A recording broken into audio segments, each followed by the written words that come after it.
Okay, so where are we now? Example number 5.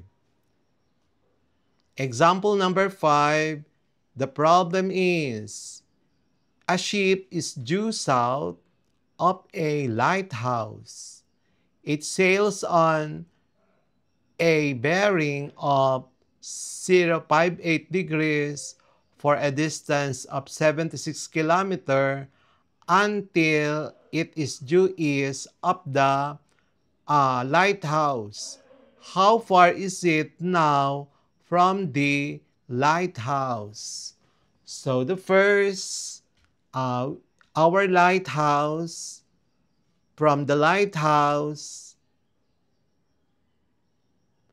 and then the lighthouse is there in our illustration represented as L.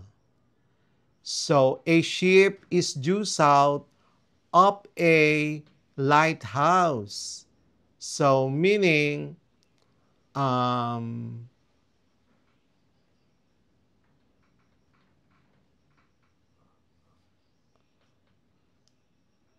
so it sails. So from S, the movement or the sails 058 degrees. So you see now the bearing of 058 degrees.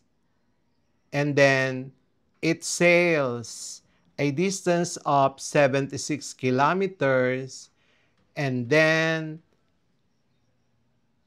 it goes now to due until it is due east of the lighthouse. So when we say due east of the lighthouse, it will now be represented as shown in our figure. So as you see, we have a lighthouse there, and then the ship will no longer, after sailing 76 kilometers with a bearing of 58 degrees, it will then move going to the lighthouse. And we do not know that distance. So let that be x. And as you can see in the figure, that is opposite of our angle 58 degrees. And then 76 kilometers, that will be our hypotenuse of the right triangle with a 90-degree angle at point L, which is the lighthouse. So the relationship opposite over hypotenuse, we need to use the sine function. So sine 58 degrees is equals to x over 76. So by cross multiplying it, bring up 76 and write it before sine 58. Our x then is equal to 76 sine 58, which is equal to 64.45 kilometers. So the ship is now 64.5 kilometers from the lighthouse. So that's the answer for example number 5. And that's it for today's lesson here on Smile Road.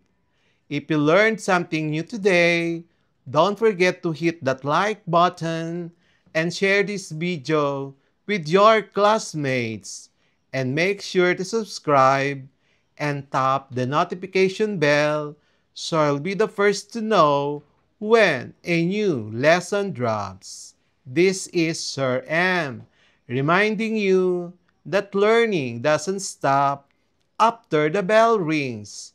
Keep asking, keep exploring, and always walk the road of knowledge with a smile. See you in our next lesson. Bye bye.